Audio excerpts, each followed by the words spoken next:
Not only was the first broadcast on Channel 2 70 years ago the World Series, but the first locally produced program that day was sports as well. And it all started with the man that few probably thought would become a broadcast journalist, but he ended up paving the way for many award-winning sports reporters that came through Broadcast Park.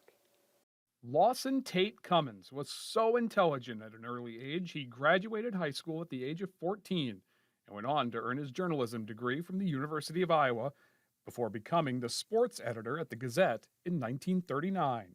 But he wanted to get into radio and practically begged William B. Quarton for a job. If you hire me, you can can me on 1 minute's notice.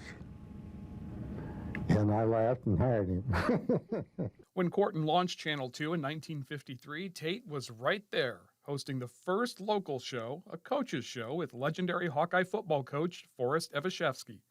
Tate retired from television in the 60s, but still provided his own commentary until his passing in 1984. In the late 60s, Ron Gonder arrived with one goal in mind.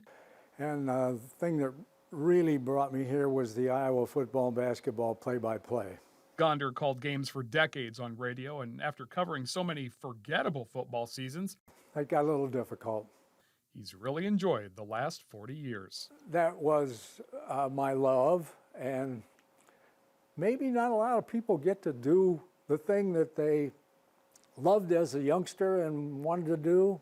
I did, so that's pretty special. After Ron left to focus on radio, Dick Bremer succeeded him as sports director. To this day, he remains the play-by-play announcer for the Minnesota Twins, a job he's now held for more than 40 years. Eastern Iowa native Pete Seifert took the reins for a few years in the 80s before moving on to news. He now serves as a top executive for a media consulting firm. Mike Ducey arrived in the early 90s, just in time for some pretty special years for the Hawkeyes. Being able to cover Hayden Fry Hawkeye teams, as I remember, they had a really good year my first year at Channel 2, then began to slip a little bit. But Hayden Fry came to Iowa while I was in college. Ron Gonder recalls the initial thoughts on Fry after so many years of losing. Well, let's see what this guy can do. Is he just another guy in the line of coaches who's going to extend this non-winning streak? After 19 losing seasons, he did end that streak, sending Iowa to the Rose Bowl. On the basketball court in the 90s, Ducey covered one of the darkest days for Iowa athletics in 1993.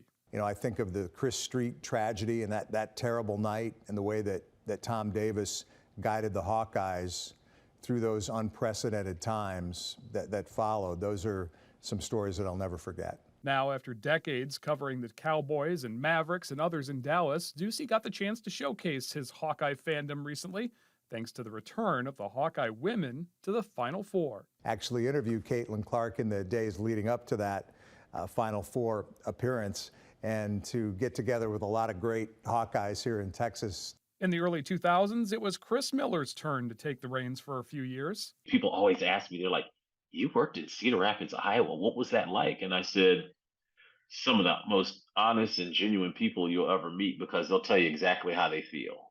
You don't have to wonder how they're feeling. They'll tell you. And, you know, part of that fabric of the Midwest, I always hold near and dear with me every day. Chris is now the play-by-play announcer for the Washington Wizards, a dream job for the kid from North Carolina. Jared Aarons spent a decade at Broadcast Park and enjoyed some of the access the job provides for a true sports fan. When you have the press pass, you have that access of just being able to say, hey, that game sounds kind of cool, I'll go to that. Unlike Gonder and others before him, Jared enjoyed consistent success by the Hawkeyes. I think while I was there was only 1 year where they didn't go to a bowl game, from 2004 up until just before the 2014 season. They were always good. Sometimes they were great, but they were never bad. Along with watching some of the unexpected giants of the sports world that got their start here in Iowa, including Kurt Warner and Zach Johnson. You know, kind of being on the Zach Johnson train, if you will, before he won the Masters, and really loving to watch his career grow and then flourish into what it became.